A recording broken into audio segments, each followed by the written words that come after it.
Hello and welcome to this video, and on this video I would like to respond and react to an article that was in The Guardian last week, which stated that the working class can't afford to do music. The shocking truth about the monies bands make on tour. Very good article which goes through and really explains pretty thoroughly that the money that bands make on tour is a lot less than the general public thinks, in that you could have a song in the charts, a major label deal, and yet unless you are already wealthy and you can fund this, you will not be making that much money. It makes the claim that Taylor Swift has made $1 billion in touring this year, which again I think is a bit skewed.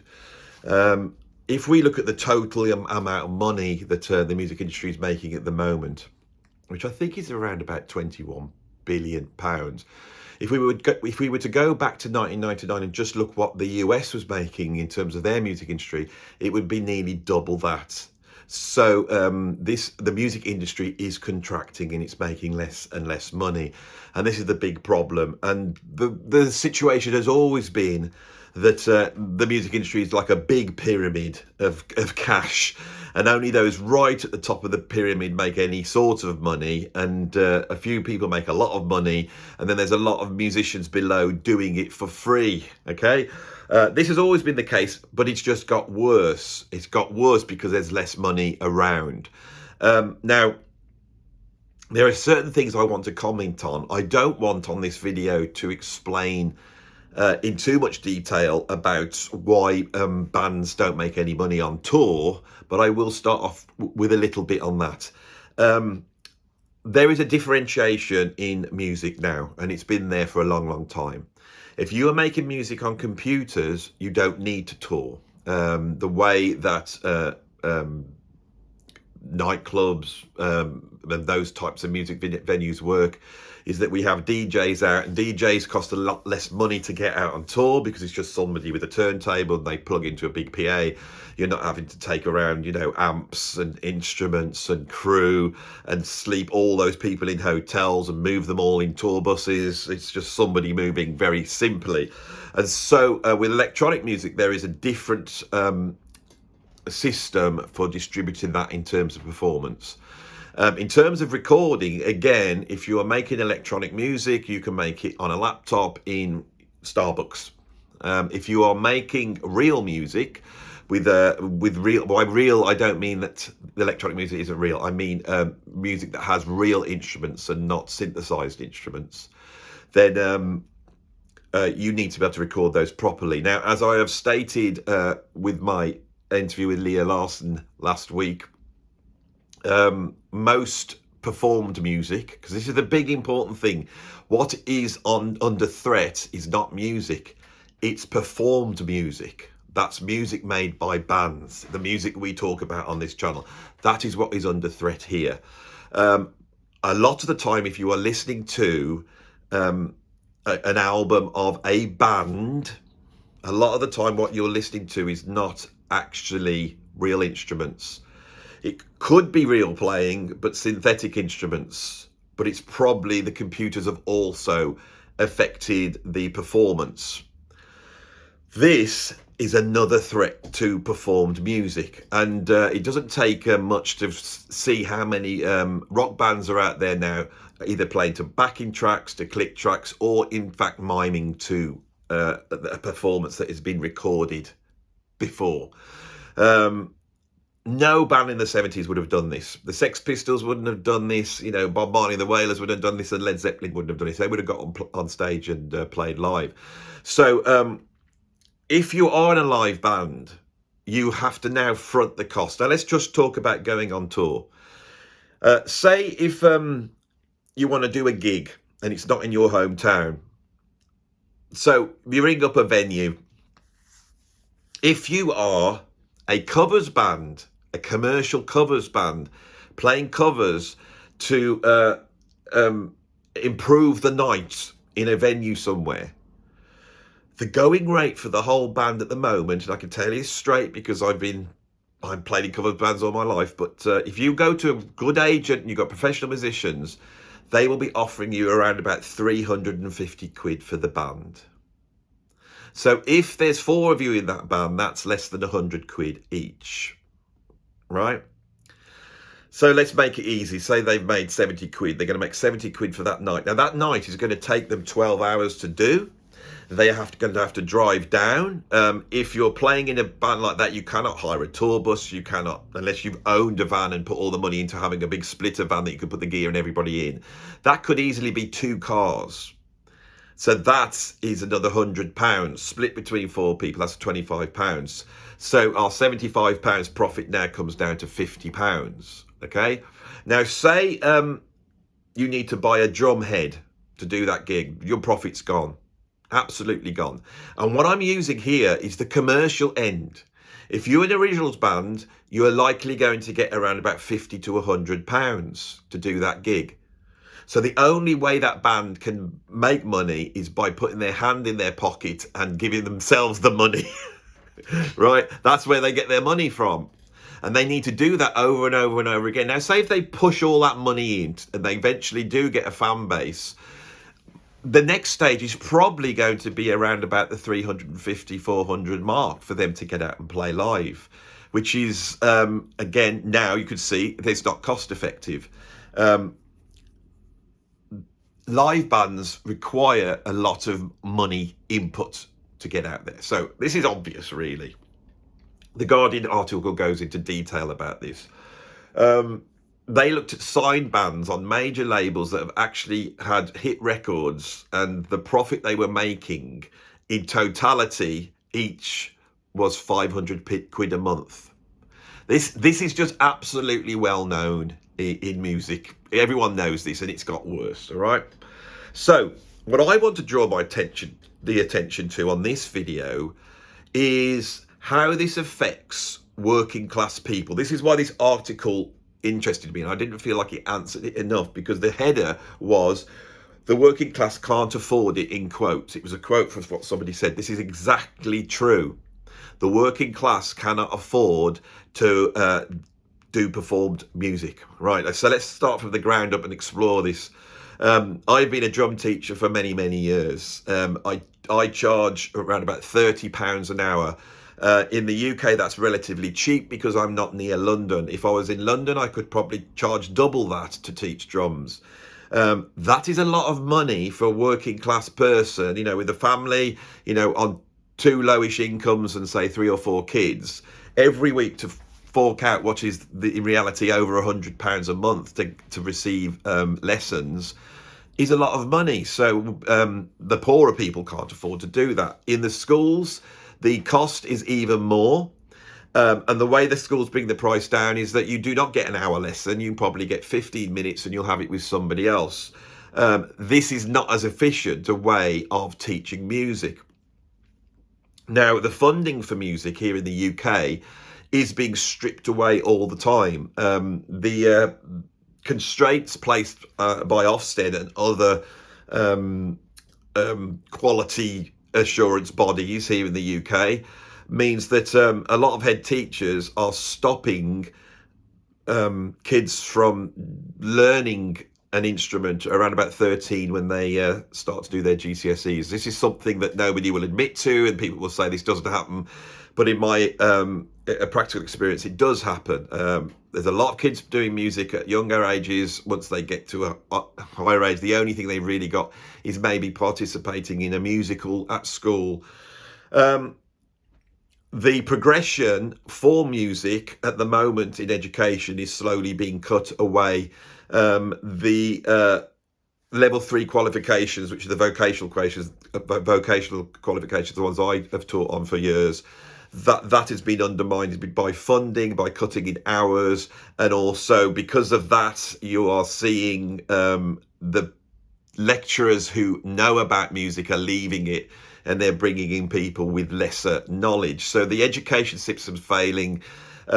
If you here in the UK want to do a degree in music, you will have to get a loan, and the government now is looking at pulling funding from degrees where the loan isn't paid off quickly, which means all the art courses will go. We are fighting against that. Now that's a side issue, but you can see the progression through the establishment, through the schools, that is diminishing as well.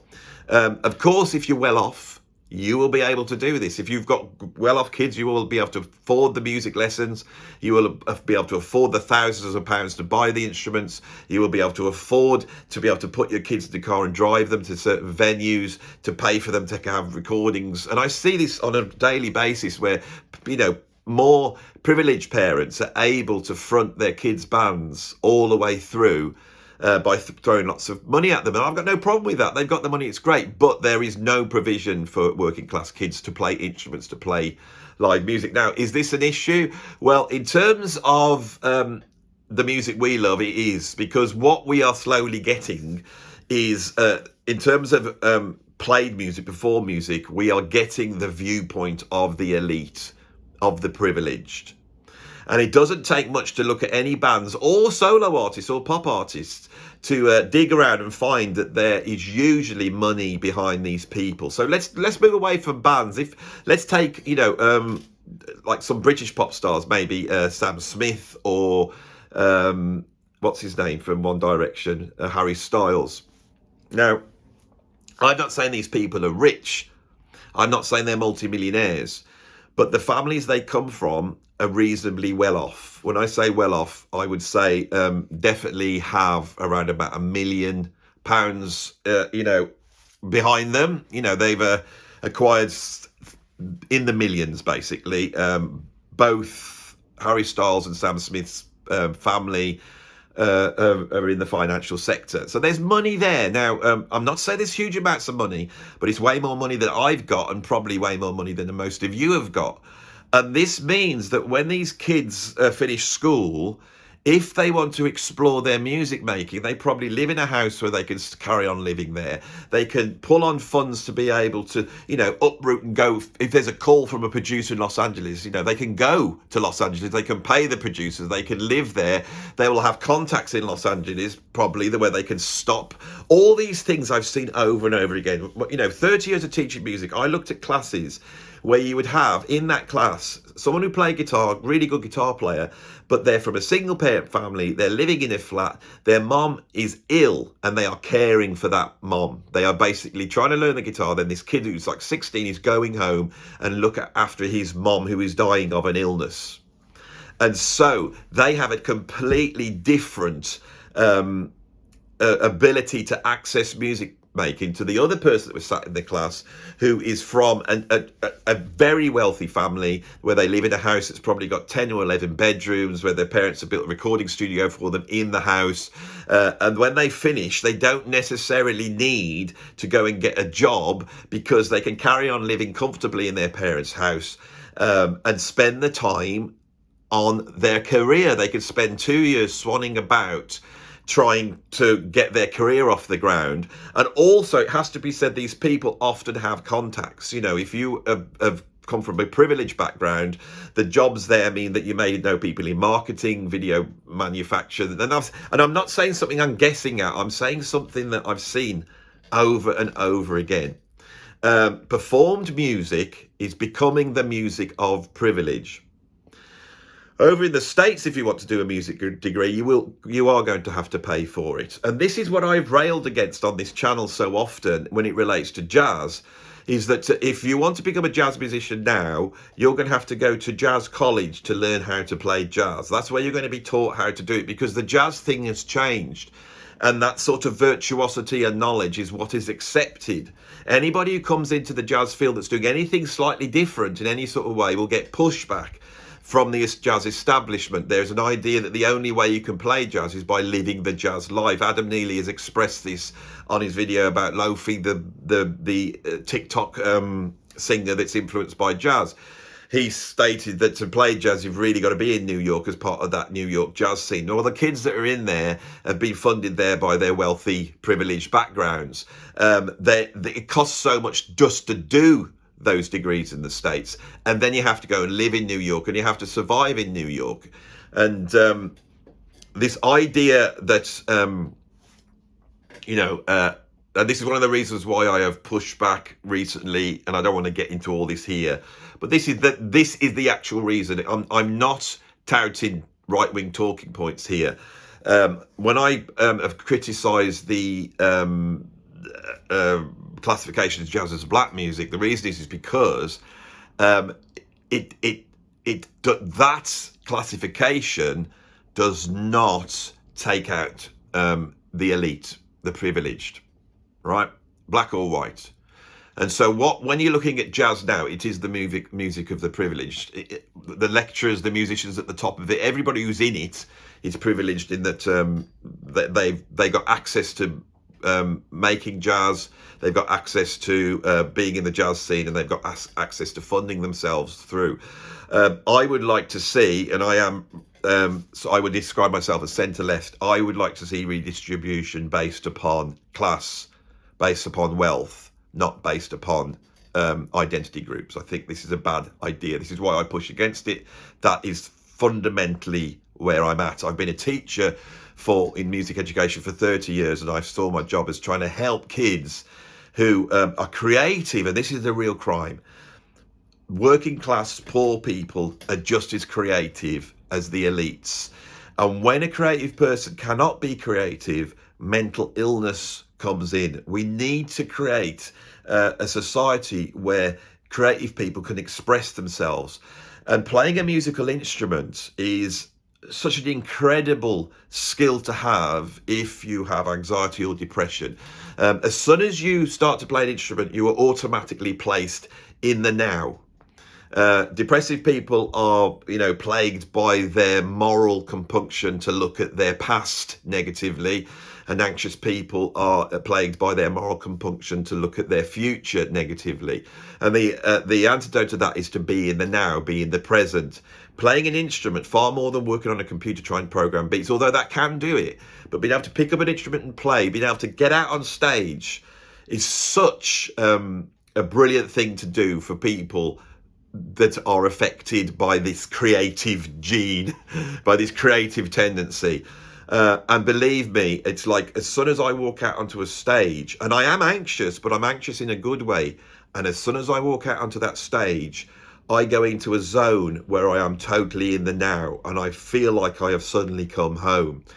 And the question is, do we have a system here in the West, where we do have a capitalist system where there is wealth? Do we want to distribute that wealth so the less privileged have access to performing music and making creative music with instruments? Do we want to safeguard that? Is that something we value? Because if we do value, that is not what is happening at the moment. At the moment, what is happening is we have a more and more privileged elite working in the domain of real music. And it doesn't take much to see that a lot of the bands that are out there now are bands that have come from privilege in some way or other. And this could be in all sorts of ways. Now, I'm not talking about billionaires. I'm not talking about people controlling the world. I'm not talking about conspiracy theory. What I mean by privilege is if you are a middle-aged guy and you've run your own business and you have always been into rock music, so you get a bit of free time, you go into semi-retirement, you've got amazing gear, you get together with your friends, you can make music. So you can go out, record a demo, go and play venues. It doesn't matter whether you get paid or not. You're doing it for fun. It's a hobby. That is what I mean by privilege. And there is nothing wrong with that. See, I am not so left-wing that I want to stop anyone from doing that. In fact, a lot of my friends do that, and I think it's absolutely wonderful. I think when I look at some of the gigs that I'm doing it for that reason as well. So there's no problem with that. But what do we do about these kids? Because these middle-aged guys who are doing that, and you're the ones watching this video most likely, what are you going to do if there is no kids coming up to play music except posh kids? What do you think it will be like in the end? Right? I have jokingly railed on this channel against Americana. It's more the sort of English, British take on Americana, sort of Mumford and Sons Americana. because Americana is relatively easy to play. You know, all you've got to do is have a banjo and know a few chords, and you can get up to sound like you're being authentic. And so Americana has become almost like the domain of the poshy here in the UK. And of course, if we look at Mumford and Sons, and you know, then I'm not fans of them, but I've watched interviews with the guys in Mumford, so they seem like nice guys. I'm not criticising them. But obviously, some of those are like coming from like multi-millionaire families, aren't they? They're like, aren't they? They got like titles and stuff like this. And do you not think it's a bit of a coincidence that the bands that are coming out have people in there that are related to, you know, entitled in the true sense of the word people? It cannot only be this. I have no problem with this. If there was some sort of cultural phenomenon that was stopping the more privileged from having a creative say, I would be arguing their case right now. I believe we need to hear the voice of privileged, but we always do. But creatively, band-wise, right, we need to have the underprivileged people able to say something. Now,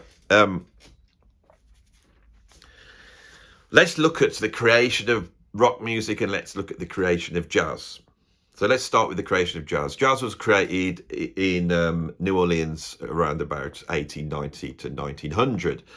The reason why it was created in a port city is because a port city is where influences come in to the West. There's an article by Ted Joyer, who is an incredible musicologist, way past anything I could ever be, where he argues this case. New music, creative music, is created where different cultures can clash, right? But more importantly, the people who create that music in those areas are the outsiders. They are the less wealthy. My argument about black music in New Orleans is the fact that the music is created out of a whole host of people in New Orleans, but black American musicians are key to creating that music. They are the most important elements. They are the source of it. And it is arguable that that specific class that I'm pointing at when I say black, the specific class that was in New Orleans, they did create jazz. But the thing I want to put the emphasis on is that the members of that group that did were outsiders, and they collected with them other outsiders from other cultures and brought those in. This is so important. If we look at say British rock music, and we look at Liverpool and why that was important, that was a port city yet again. And the Beatles were important because they were working class kids. Not all of them, different levels of working classness, but they were definitely working class kids. And they brought a voice in from the streets. If we look at the development of hip hop, exactly the same thing. Every new music style is created by outsiders in a situation where there is cultural forms colliding, and those outsiders come from the underprivileged, and they have something new to say. They are driven to say something new. Innovation always comes from the outsider, and the person who lacks privilege, they see the world as a challenge with problems to solve. The creative person sees the world as a challenge of problems to solve. And what I want to try and do is unify all the creative people out there. I want to talk to the black creative outsiders out there and the white creative outsiders out there, and especially the creative outsiders out there who have less privilege. The people sat thinking, how can I make music? You know, I don't even own a decent guitar. How can I get a guitar? You know, what can I do? How can I be creative? And I know that the fact that I find creativity to be perhaps the most important human attribute we have as a species. I champion that on this channel. I get into trouble because I don't like identity groups. You know why? Because I'm an outsider, and if you're a creative person, you're an outsider, aren't you? And you don't want to be contained within some arbitrary identity group. We have our own way of thinking. We are individuals. We need to express ourselves, and we need to deal with the problems that we see in the world around us. And I'm afraid the people who are at the bottom of the pile actually see the problems. They're the one who are able to address what is actually going on out there much more than, say, a privileged privileged elites that have just probably got into this because it's a nice job for them to do and they didn't really need to go and get a proper job. So why not just become a rock and roll musician and go around in bands? Because you don't need to make any money out of it. You can just seem like you've got a career in it. My God, when I go on my Facebook and I look at the musicians who are out there at the moment making money and earning a living, some of them are from that background. Without a doubt, they're there, right from the bottom, because that's the historical fact, I think it's a lot harder to do it now. But there are also the ones there that I know are not making a living out of what they are professing to make a living out. You've got to remember, this industry is such a con. Right, when you're a musician, you have to put on the pretense that you're bigger than you are. I call this bracket syndrome. Bracket syndrome is where when you're writing a CV and you're naming people, you will put in brackets the bigger musicians they've played with. You try and attach them to status. The currency in the music industry is not money, it's status. Right, status is more important than money. Money buys status. If you are privileged, then you will want to work in the realm of music, because by working in the realm of music, you could up your status. Right, this is really, really important. This is why I get wound up by this identitarian view, because anybody you are looking at, black or white, who's in the industry that is well known, what they have is a whole ton of status, and status will open all sorts of doors. When you have status, when you walk down the road, everybody who you see who knows who you are, it is like they are your family. It emulates the communities that we once had in history that we no longer have, where industrialization has forced us into an isolated existence where we don't even talk to the person next door. The idea of being famous for many people will be like having a world full of friends, but you don't have a world full of friends. And when people get there, they crash because they didn't think it was going to be like that. They thought that they would just be able to feed off the love that they have. And believe me, privileged people have self-loathing the same as poor people, and self-loathing is a driver for creative musicians. And the idea of getting love and acceptance from people outside is a tonic to that self-loathing. This is the stuff that drives music. And in that, we have a situation where if you look at the privileged who are making music, that will be a driver for them. And so status becomes very, very important.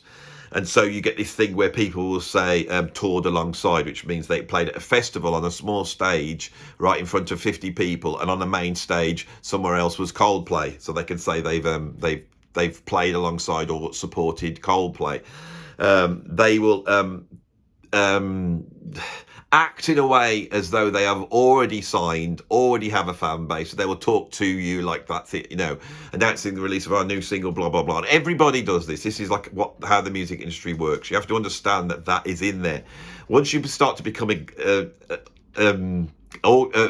in that, the cognitive dissonance of knowing that you are making music, plowing your own money into it, that nobody is listening to it, but you are acting like they are, is very detrimental to people. This is how the industry works. The industry, the music industry on the outside, the exoteric part of the music industry is absolutely corrupt because of these reasons.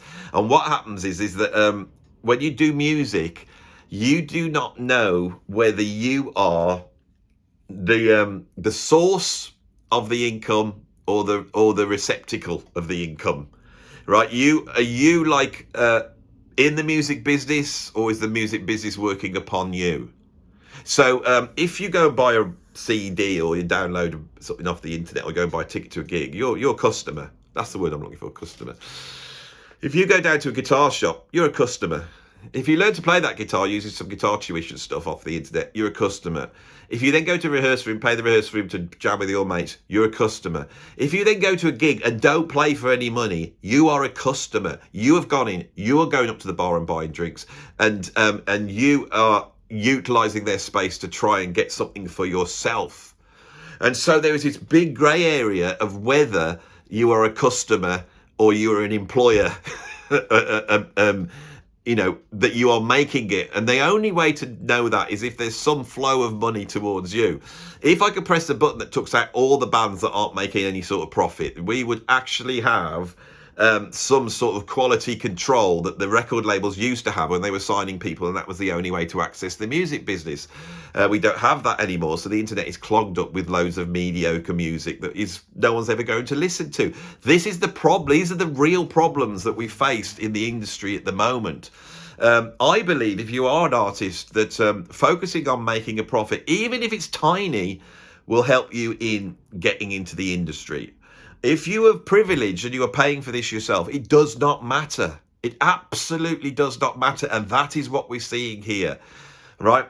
So what are the answers to this? The answers are this, I'm afraid. And this contemporary culture is not going to like it, because there is no voices on the right or the left that is saying what I'm about to say. We need to tax people.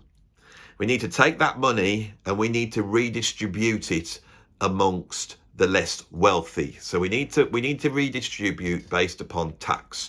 We need to take the idea of identity out of it. So we no longer want funding that will fund disabled arts or black. I know this sounds terrible, but if you're a disabled person but you're extremely wealthy, you don't need the money. What we need to do is have a directive where we fund people who are poor regardless. And if a poor person comes up and says, I'm disabled and I want to be involved in music making, that there is money there for them to do that. Right. So once you're now redistributing based upon poor, there's some of that money needs to be spent on not the arts. The arts is an elite, highfalutin thing. It needs to be spent on sustaining the needs of the people, food, shelter, all that stuff, but also their mental well-being. Their mental well-being more than anything else. I have seen over and over again young people when they are suffering with anxiety, or depression, maybe anorexia, bulimia, self-harming and all that type of stuff. I have seen the miracle that happens when that person takes that self-loathing machine, which is their creativity to solve problems that is working on themselves, and suddenly puts it on a problem in the real world. And what happens is they take on an almost like possessed focus on creating.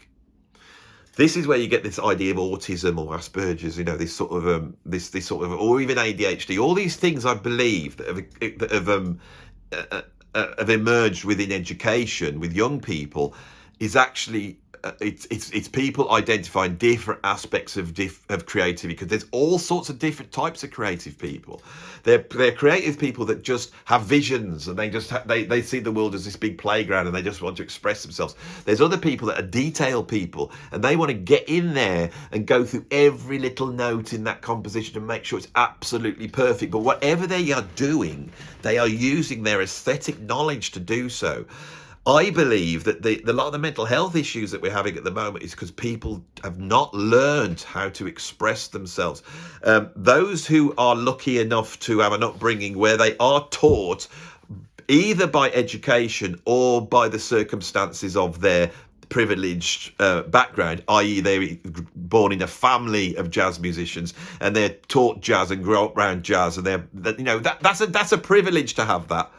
And if that is the case, what's happening with these less privileged people is they cannot access it, and they don't know how to access it. They don't know how creativity works.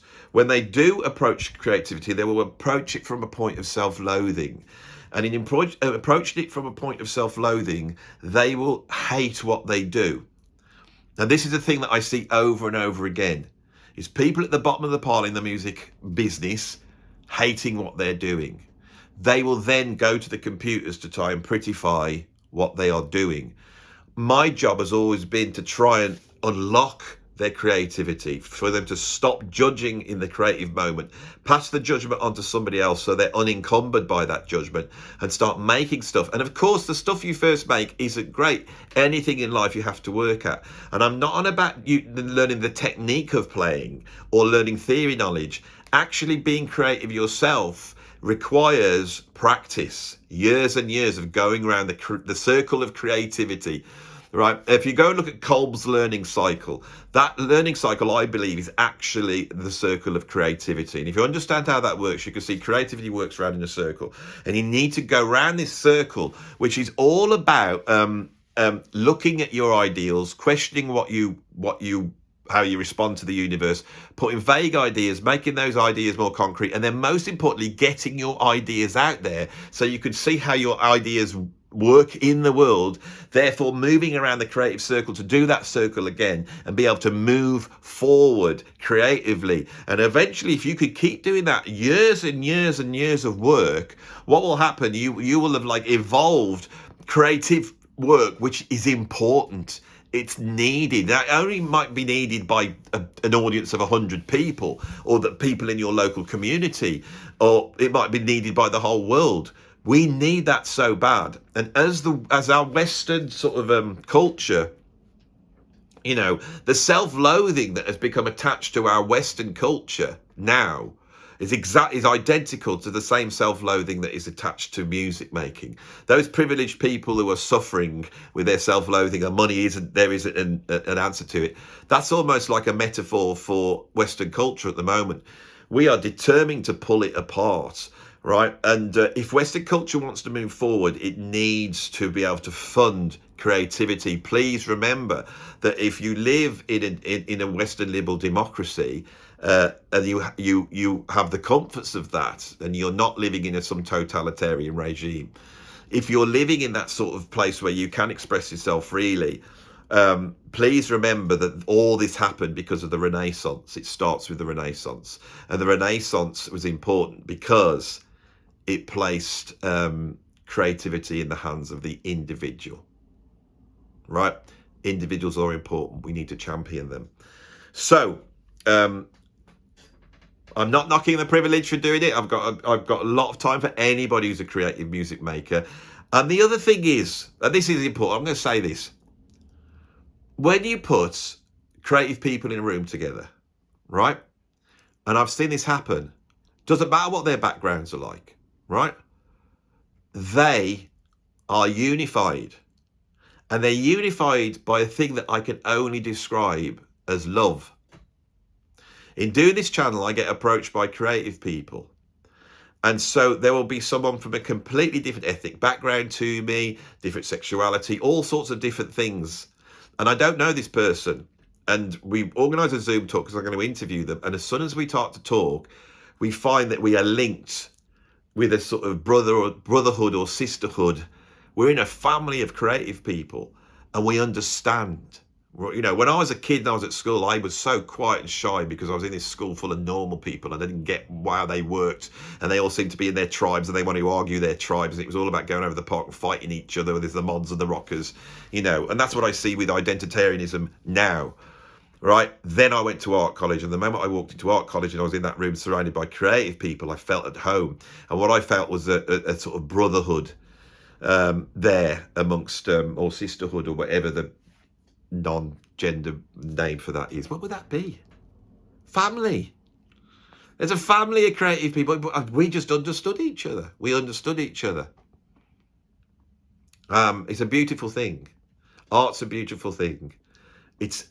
Beauty is art. Art is human beings' response to beauty. It's how we communicate to each other what is beautiful. It's when beauty is negotiated, and all morals come from beauty. All right.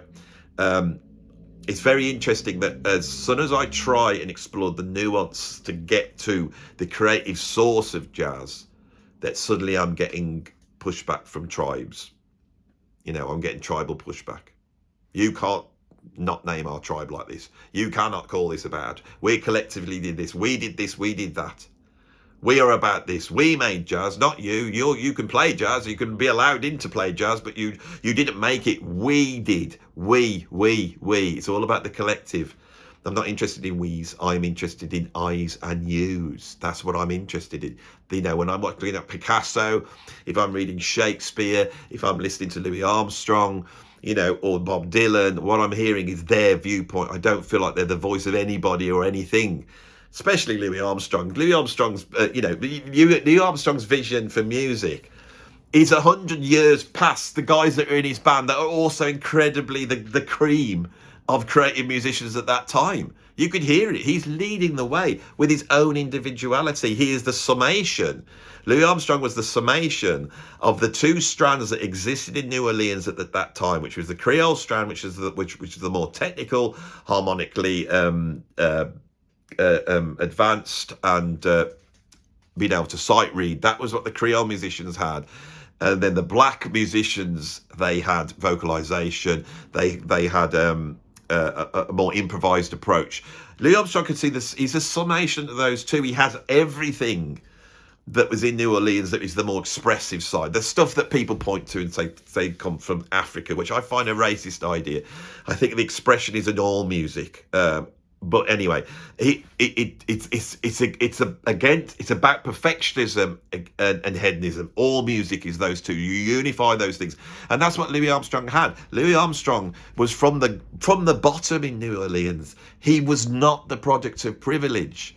He had certain things that happened to him. Firstly, going into a waif's home where he was handed a trumpet. If he hadn't been handed a trumpet, he wouldn't maybe have played the trumpet. And also being looked after by a Jewish family. And at the time, the Jews were seen as being even lower than the blacks in New Orleans. This complex situation that he has, which all comes about him, shooting that gun off on, whichever day it was. I find this fascinating because Louis Armstrong was a technically better musician than me. He was a better reader than me, without a doubt. I can sight read, but I don't think I can sight read as well as Louis. He knew all his harmony, he knew his composition, he knew it all. But he also embodied that visceral, expressive thing that can only come from a lack of privilege. So I understand why people want to put the emphasis on black music, because they're trying to point to that. They're trying to say how important that is. And in America, that is the big X factor. And that's why that lack of privilege that the slaves had, that's why it's so important. It's the X factor of why American music is the all-encompassing music. Well, I know this. I know all this. Everyone's shouting at me as like I don't know it. I am trying to explain where I'm coming from, and what I'm trying to do is unify the idea of privilege and a lack of privilege across different identity groups, and try and show how, for all we have done here right now in music making, nothing has changed. And in fact, it is becoming more and more the domain of the hyper privileged, and the only voice we're hearing now is the voice of the street coming through electronic music. This is what we're hearing in music forms like drill and the extremes of hip hop. And the problem is that has been co-opted by a narrative that wants to push negativity. This is another video I need to make. But when Wynton Marsalis looks at hip hop and he says, this is the new minstrel show, I love hip hop, and there was that time when people like Chuck D were like our teachers. But whether that's the case now, we need teachers, and anybody who knows my videos know that there is always a meaning in the background, and this is where I want to draw attention to it. You may not be able to see them. I put the camera up, but they're there. There are two teachers in the background, and I thank them. I thank these teachers, and I thank all the creative musicians for blessing us with their work and being able to give us a window into the problems of the world from a viewpoint that you had.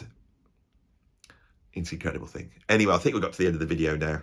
I hope you like that one. If there are any issues, this is a Philosophy Sunday video. If there's any issues on here, because when I do these videos, it's so frustrating because I know every time I talk, I am alluding to a whole bunch of different concepts that I'm not discussing. It's so huge, it's really difficult in one video. And then people come along and they push back, rightfully so. They've got a right to push back, and they point out the fact that I didn't talk about this.